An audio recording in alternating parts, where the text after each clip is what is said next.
নমস্কাৰ, মই আপিল ৰহমান আৰু স্বাগতম জনাইছোঁ এই ইউটিউব চেনেললৈ। যদি তোমালোকে এইবাৰ মেট্ৰিক পৰীক্ষা দিবলৈ গৈ আছে 2026 বৰ্ষত, তেনেহ'লে তোমালোকৰ কাৰণে এইটো ভিডিঅ' খুবেই ইম্পৰ্টেণ্ট হ'ব, কিয়নো এইটো ভিডিঅ'ত মই ডিছকাছ কৰিম যি তোমালোকৰ অসমীয়াত প্ৰতি বছৰে কি থাকে, ৰচনা থাকে। চ' ৰচনাটো বহুতো ৰচনা থাকে, গতিকে তাৰে ইম্পৰ্টেণ্টখিনি জনাটো আমাৰ খুবেই দৰকাৰ, যাতে ইম্পৰ্টেণ্টখিনি আমি জানিলে সেইখিনিৰ ভিতৰত যাতে আমাৰ কমন পৰি যায়। ঠিক আছে, চ' আজিৰ এইটো ভিডিঅ'ত মই তোমালোকক 5টা ইম্পৰ্টেণ্ট মই ৰচনা লৈ আহিছোঁ। এই 5টাৰ ভিতৰত এটা হ'লেও থাকিবই। ঠিক আছে, দুটাকে থাকে, দুটাৰ ভিতৰত এটা লিখিব লাগে পৰীক্ষাত। চ' গতিকে যি মই ইম্পৰ্টেণ্ট 5টা লৈছোঁ, এই 5টাৰ ভিতৰত এটা তোমালোকৰ থাকিব বুলি মোৰ বিশ্বাস আছে। চ' সেইকাৰণে ভিডিঅ'টো খুবেই ইম্পৰ্টেণ্ট হৈ যাব। তোমালোকে চেনেলটো যদি নতুন হোৱা তেনেহ'লে চেনেলটো ছাবস্ক্ৰাইব কৰি ল'বা আৰু ভিডিঅ'টো লাইক কৰি দিবা। ঠিক আছে, চ' বহুতে জানে যে আমাৰ অসমটো কি চাহ কাৰণে কি বিখ্যাত। বহুতো মানে বাহিৰা মানুহো জানে যে অসমত চাহ উৎপাদনটো ভাল হয়। চ' সেইকাৰণে 2026 বৰ্ষত কিন্তু চাহ উদ্যোগৰ বিষয়ে আহিব, যে অসমৰ চাহ উদ্যোগ। চ' অসমৰ চাহ উদ্যোগৰ বিষয়ে ৰচনা অহাটো খুবেই ইম্পৰ্টেণ্ট এইবাৰ। ঠিক আছে, সম্ভাৱনা আছে। চ' চাহ উদ্যোগৰ বিষয়ে কেনেকৈ লিখিবা, আৰম্ভণি দিবা, এইটোৰ বিষয়ে লিখিবা কেনেকৈ আহিলে, ক'ত ক'ত চাহ উৎপাদন হয়, কিমানটা আমাৰ চাহ কি আছে, মানে কিমানটা টি ষ্টেট আছে, মানে কিমানটা বাগিচা আছে অসমত, কোনটো ডাঙৰ বাগিচা আছে।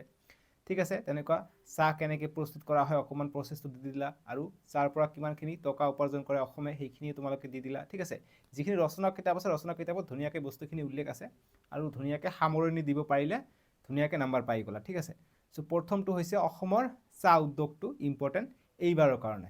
ঠিক আছে, 2 নম্বৰ ইম্পৰ্টেণ্ট ৰচনাটো হৈছে তোমালোকৰ যে দৈনন্দিন জীৱনত বিজ্ঞানৰ প্ৰভাৱ বা দৈনন্দিন জীৱনত বিজ্ঞানৰ ব্যৱহাৰ।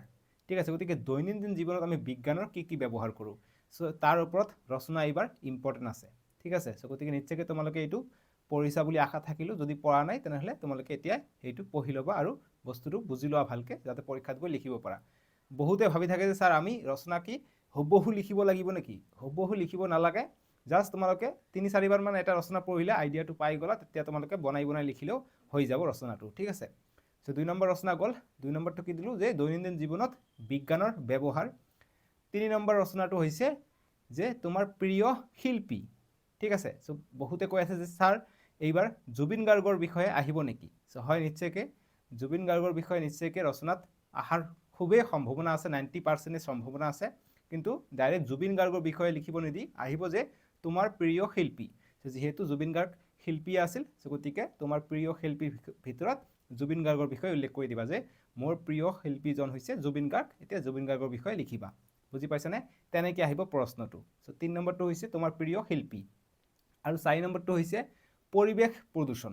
চ' এইবাৰ পৰিৱেশ প্ৰদূষণটো খুবেই ইম্পৰ্টেণ্ট, কিয়নো আমাৰ ইণ্ডিয়াত লাহে লাহে বহুতো প্ৰদূষণ হৈ আছে। তোমালোকে জানে যে দিল্লীত কি বহুতো কি পলিউশ্যন বেছি হৈছে, মানে এইবাৰ মানে বহুতো পলিউশ্যন আমি দেখা পাইছোঁ আগৰবাৰৰ তুলনাত, আৰু দিন দিন এইটো বাঢ়ি গৈ আছে। সেইকাৰণে নিশ্চয়কৈ পৰিৱেশ প্ৰদূষণৰ ওপৰত এইবাৰ ৰচনা অহাটো খুবেই চান্স আছে।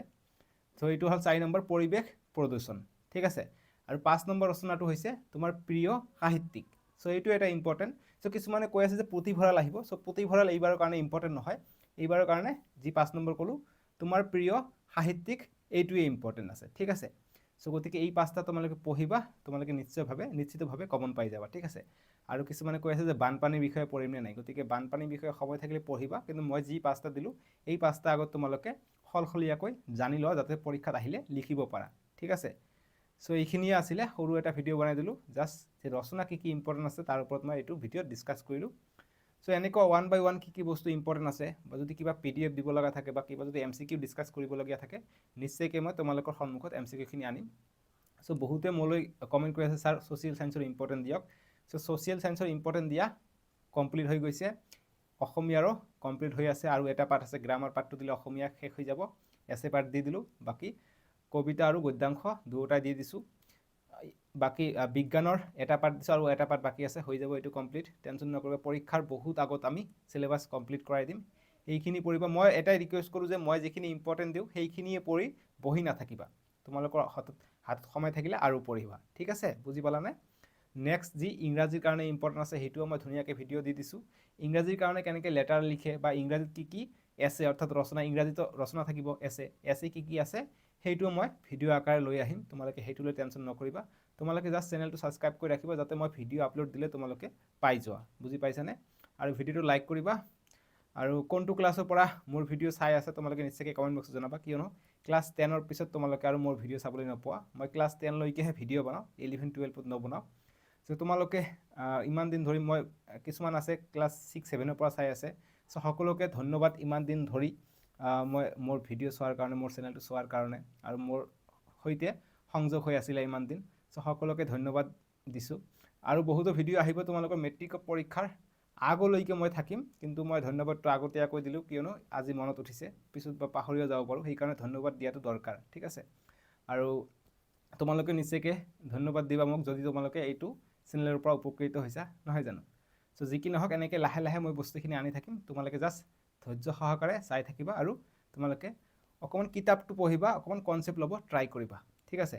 যিহেতু পৰীক্ষা আহি আছে, এতিয়া তোমালোকে 7 আৱাৰ 8 আৱাৰ পঢ়িবলৈ যত্ন কৰা, চেষ্টা কৰা। খুবেই ইম্পৰ্টেণ্ট 8 আৱাৰটো পঢ়িব, 8 ঘণ্টা মিনিমাম পঢ়িলেহে আমাৰ ভাল হ'ব, ঠিক আছে? আৰু 1 ঘণ্টা মূৰে মূৰে ৰেষ্টটো লৈ ল'বা, ৰেষ্ট নল'লে কিন্তু পঢ়াবিলাক মনত নাথাকিব, হেৰাই যাবা, ঠিক আছে? পাহৰি যাবা। চ' এইখিনি কৈ সামৰিলোঁ আৰু ভিডিঅ'টো, তোমালোকে ভিডিঅ'টো লাইক কৰি দিবা, ঠিক আছে? চ' বাই বাই, টেক কেয়াৰ। এটা কথা ক'বলৈ পাহৰি থাকিলোঁ যে বহুতে কমেণ্ট কৰি আছে, ছাৰ আপুনি যিবিলাক ইম্পৰ্টেণ্ট দিছে কোনটো ডিষ্ট্ৰিক্টৰ কাৰণে দিছে? কিছুমানে কৈছে ছাৰ নলবাৰী ডিষ্ট্ৰিক্টৰ কাৰণে ইম্পৰ্টেণ্ট দিয়ক, ডিব্ৰুগড় ডিষ্ট্ৰিক্টৰ কাৰণে ইম্পৰ্টেণ্ট দিয়ক, বা তেজপুৰ ডিষ্ট্ৰিক্টৰ কাৰণে, বা কামৰূপ মেট্ৰৰ কাৰণে ইম্পৰ্টেণ্ট দিয়ক, বা ধুবুৰীৰ কাৰণে ইম্পৰ্টেণ্ট দিয়ক। চ' বহুতে তেনেকুৱা কমেণ্ট কৰি আছে, ঠিক আছে?